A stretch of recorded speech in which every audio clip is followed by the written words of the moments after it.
Muy buenas noches, se les informa José Armando Ronstadt. Gracias por acompañarnos en su noticiero nacional cierre de edición. Vamos a iniciar con lo que es la noticia del día. Afganistán.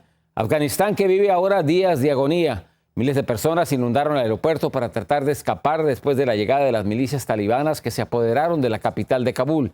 Las imágenes son tan desesperantes, dolorosas como impresionantes. Abel Álvarez nos informa. Son imágenes de escenas desgarradoras. La desesperación por escapar de Afganistán tras la llegada de las milicias talibanes a Kabul está provocando el caos en el aeropuerto de la capital del país. El rumor falso de que no se exigía visado para subir un avión con rumbo a Canadá provocó la estampida humana. Estas imágenes le han dado la vuelta al mundo. Muestran a dos personas que iban colgadas de un avión que abandonaba la capital y perdieron la vida al caer a tierra. En total, 7 personas murieron debido a la avalancha que intentaban salir por miedo a las represalias del grupo extremista islámico. La crisis escaló hasta el punto que tropas estadounidenses dispararon al aire para disuadir a los que trataban de entrar por la fuerza en un vuelo militar que iba a retirar a los diplomáticos y al personal de la embajada. La situación se pone difícil para Farzana Koshai, miembro del Parlamento afgano, a quien se le vio huir a pie al aeropuerto. Ella recuerda la tiranía que ejercieron los talibanes, quienes fueron especialmente crueles con las mujeres, a quienes se les confinó a sus hogares y fueron obligadas a usar la burka. El talibán tomó control de Kabul el domingo luego de la huida del presidente Ashraf Ghani y el colapso de las fuerzas locales. Debido a la urgencia de la situación, el Pentágono envió 1.000 tropas adicionales para apoyar a las 5.000 que ya se encontraban en la zona. La embajada estadounidense fue evacuada y los diplomáticos fueron transportados al aeropuerto. La confusión reina en el país y es difícil saber si los talibanes mantienen algún tipo de contacto con el gobierno derrocado. Pero en estos momentos, la agrupación radical se encuentra en el Palacio Presidencial. El avance del talibán inició después de que el entonces presidente de Estados Unidos, Donald Trump, decidió retirar las tropas que se instalaron desde hace 20 años en el inicio de la guerra contra Al-Qaeda. Soy Abel Álvarez, cierre de edición. A pesar del caos que se vive en Afganistán, el presidente Joe Biden no dio marcha atrás a su decisión de sacar a las tropas estadounidenses de Afganistán. Alfredo Miranda, desde Washington, nos tiene toda la información. Ante la caída de Kabul, la caótica situación en Afganistán y las severas críticas a su administración por la retirada de las fuerzas estadounidenses, el presidente Biden emitió un mensaje ratificando su posición. Las tropas estadounidenses no pueden ni deben luchar y morir en una guerra que las fuerzas afganas no están dispuestas a luchar por sí mismas. El presidente también dijo que no estaba dispuesto a seguir sacrificando vidas estadounidenses en la guerra más larga de Estados Unidos y pasar la responsabilidad a un quinto presidente. Él presentó a sí mismo con un comportamiento verdaderamente de un líder y no de alguien que pide, digamos, perdón o que le permitan de hacer errores de vez en cuando. Él dijo, yo no hice ningún error, todo es como debería ser. Desde el punto de vista de un veterano del ejército y autor del libro La rebelión privada del sargento Camilo Mejía, las críticas a la administración provienen de sectores vinculados a intereses militaristas. Lo que muchos intereses militares y económicos quieren es mantener la guerra, no solamente en Afganistán, sino en todos los lugares donde está involucrado el ejército norteamericano. Cientos de manifestantes afganos protestaron frente a la Casa Blanca pidiendo atención a la comunidad internacional. Con el retorno del talibán, dicen, los avances logrados se están vulnerando. Mi mayor preocupación son los derechos de las mujeres afganas. Hemos trabajado mucho para aumentar los derechos políticos y económicos. Es inaceptable que 20 años terminen en las condiciones que están ocurriendo.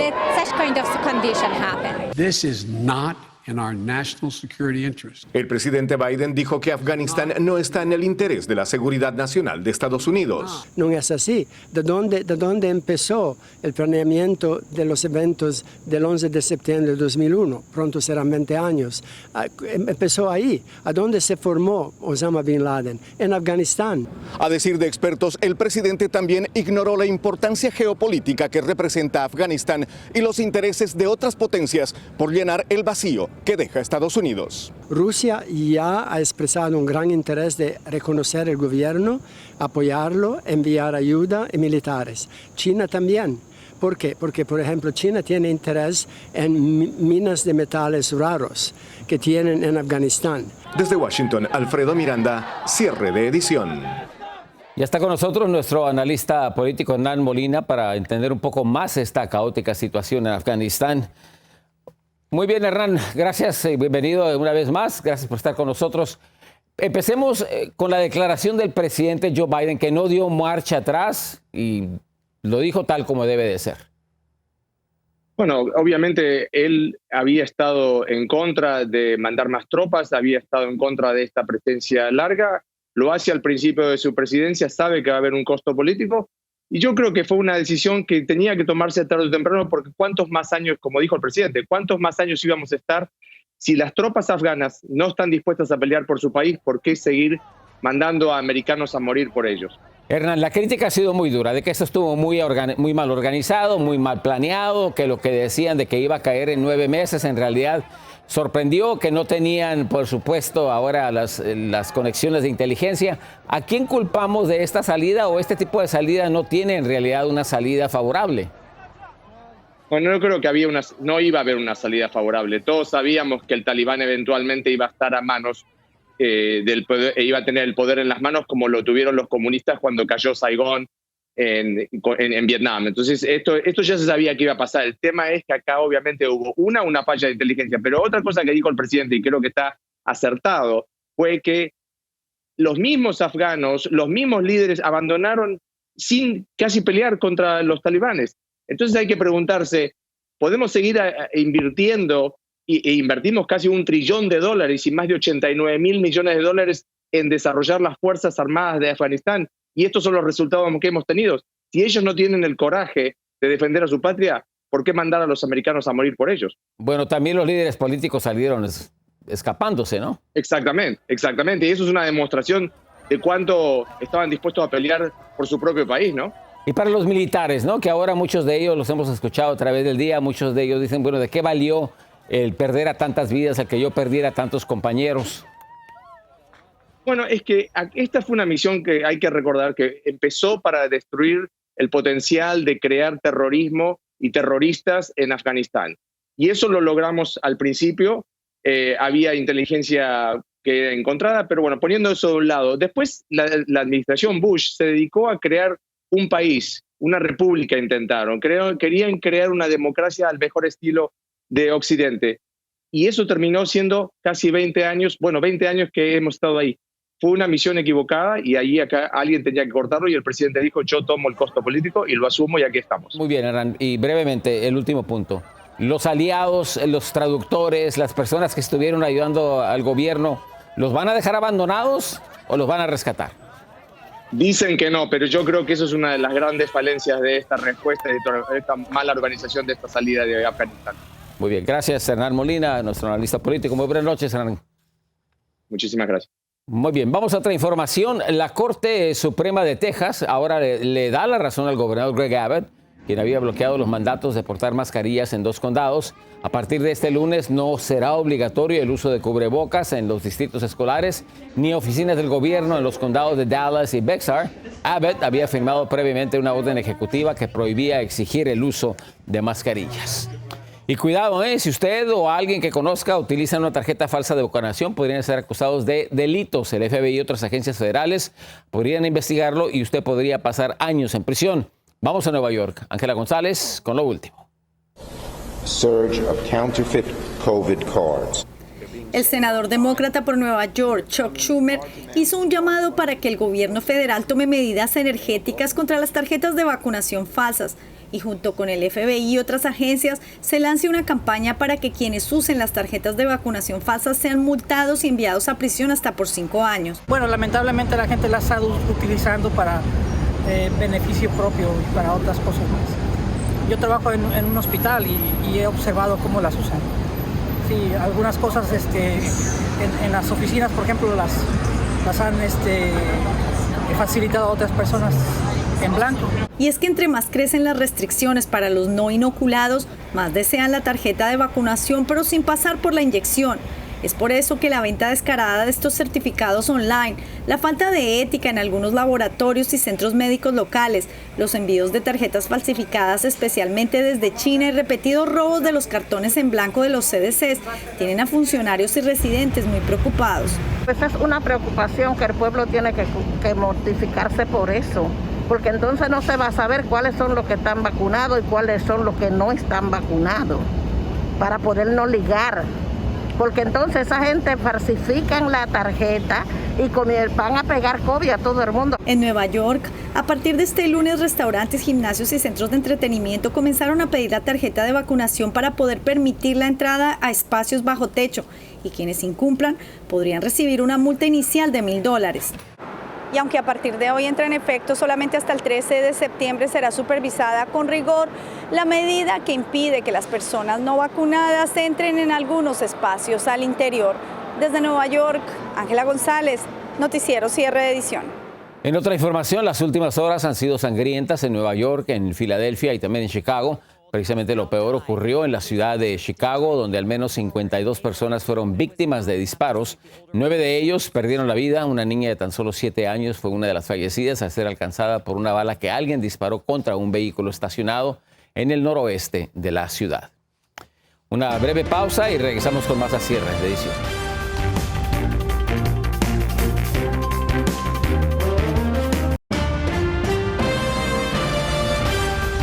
El día de hoy, decenas de miles de niños iniciaron sus clases en el segundo distrito escolar más grande del país. Desde temprano, los alumnos abarrotaron sus escuelas. María Teresa Sarabia nos explica. Karen Mejía, una madre de familia de Los Ángeles, California, se despertó temprano este lunes.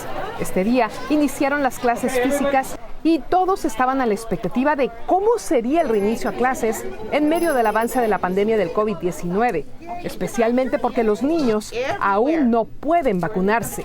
Bien contentos, bien felices y pues a ver qué pasa. Muchos de los estudiantes se toparon con largas filas al llegar a sus centros escolares debido a un proceso de verificación de las pruebas COVID-19 requeridas.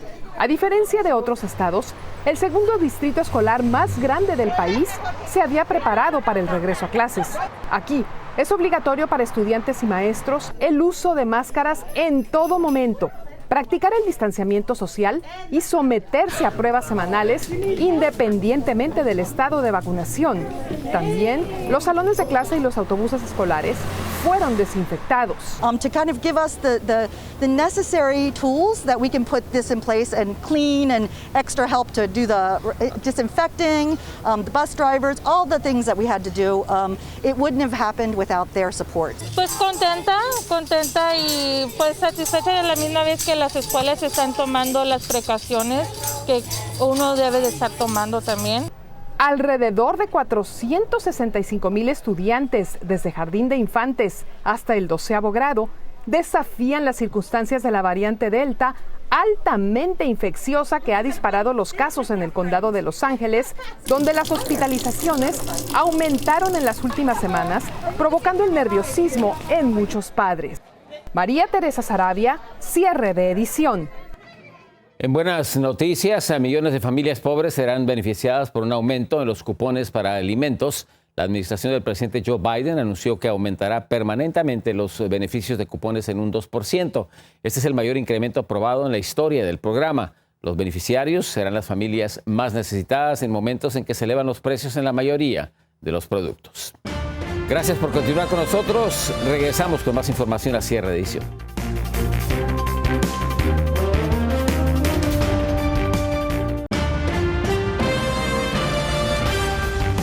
Esta noticia pone en alerta a los llamados Dreamers. Más de 55,000 jóvenes están en peligro de la deportación debido a que no cuentan con el amparo de DACA después de que un juez de Texas ordenara al gobierno suspender la entrega de nuevos amparos migratorios, supuestamente por considerar que la acción diferida para quienes llegaron en la infancia es ilegal.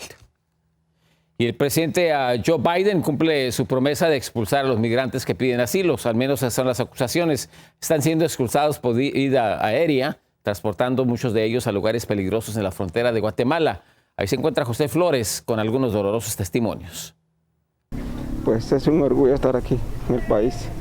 Al borde del llanto y aferrado al abrazo de su pequeño hijo, Anthony, de apenas 4 años de edad, Mardoqueo se unió a cientos de migrantes guatemaltecos que diariamente son deportados a la frontera del Ceibo, que divide México y Guatemala. Numerosas familias y algunos viajando solos están varados en una aldea que está en medio de la selva. Fue duro, pero por lo mismo ya venimos aquí en nuestro país ya más contentos. Mardoqueo intenta encontrar consuelo y se ampara en el temeroso abrazo de su pequeño hijo, quien no entiende lo que está pasando, ya que no cuentan con ayuda de nadie en el lugar fronterizo. Así es injusto, porque no nos dejan pasar. Tanto que el gasto que hicimos y luego que nos rechazan para atrás, no, está duro. Los deportados llegan al lugar limítrofe sin que ningún policía o funcionario migratorio los cuide. Solo algunos traen dinero y toman buses para trasladarse a Santa Elena Petén en Guatemala para continuar con su difícil retorno. Si uno dice que va a hablar con la familia, hermanos dicen no, y no lo dejan, le quitan el teléfono y todo a uno. Como que esa es la cuestión de migración, pero le están cobrando $500 a la persona si se quiere quedar. Yo considero que eso es una extorsión. Algunos, como Marta, junto a su pequeño hijo de 4 años, se vieron en la necesidad de quedarse en un pequeño albergue del lugar fronterizo que apenas cuenta con servicios básicos. No, pues sí, a ver qué nos espera la suerte de ir. Eso es triste. El arribo de una tormenta ha dificultado aún más el panorama de los migrantes que están siendo deportados y que son abandonados en territorio mexicano. En Guatemala, José Flores, cierre de edición. Una tremenda explosión puso en alerta a las autoridades de la Ciudad de México. Se reporta una persona que perdió la vida y decenas de heridos. Las autoridades han evacuado a cientos de residentes ante el peligro. Desde el lugar de la tragedia está nuestro corresponsal Víctor Blázquez con toda la información. Una explosión por acumulación de gas LP en un complejo de departamentos en Ciudad de México dejó 26 heridos, 6 hospitalizados, 3 de ellos de gravedad, un fallecido y más de 300 personas evacuadas. Una de ellas es la señora Lourdes, quien con maletas en mano y con todo el dolor de su corazón tuvo que despedirse de su casa que quedó destruida. En un principio que era un terremoto, que era lo que estaba pasando. Después angustia y pues ahorita ya estamos más tranquilos. No sabemos cuándo vamos a regresar ni nada. Visiblemente preocupado y cerca del colapso nervioso, el señor Guillermo aún recuerda cómo su hija le llamó para avisarle que en su hogar había ocurrido una explosión. Lo que me dijo es que había percibido que las ventanas de sala, comedor y una recámara estaban rotos.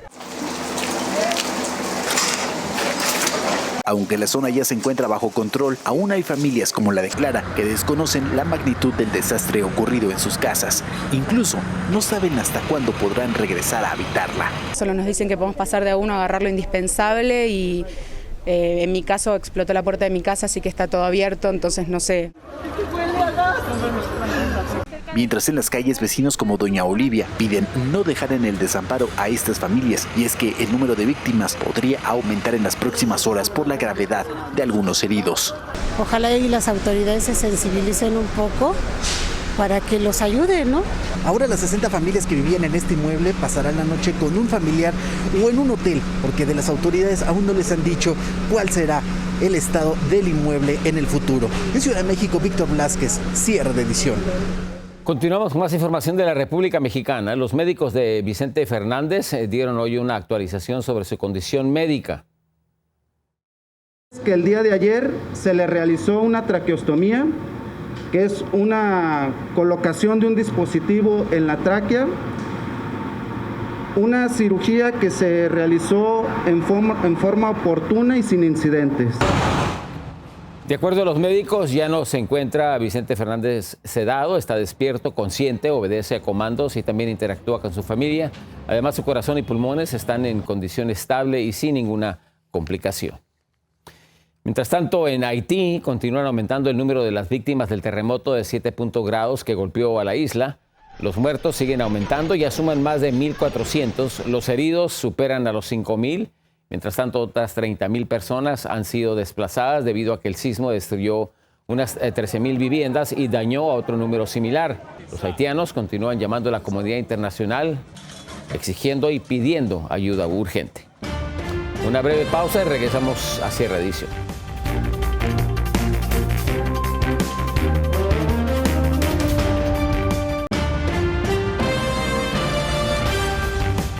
Un pequeño demostró que no le tiene miedo a la pelota ni al campo de fútbol. En un momento de descuido de su madre, el niño de 2 años interrumpió el partido entre el club de fútbol de Cincinnati y Orlando City en un estadio de Ohio después de saltar la baranda. Mírelo, saltó la baranda de las gradas. La mujer, al percatarse de su error, salió corriendo tras el bebito, llevándose al niño a las gradas. Y un joven se ha convertido en la sensación por sus trucos casi imposibles. Él es David Panzeri. Pasó 6 meses perfeccionando trucos difíciles, aprovechando el tiempo que le dejó la pandemia del COVID-19. Dice que aprender estas habilidades lo ayudaron a superar un momento difícil de su vida. El video se ha hecho viral debido a las difíciles hazañas que realiza con una pelota. Si así jugaran todos seríamos campeones de la NBA. Gracias por acompañarnos. Los esperamos mañana una vez más en Cierre de Edición por su sintonía. Muchísimas gracias. Soy José Armando Ronstadt.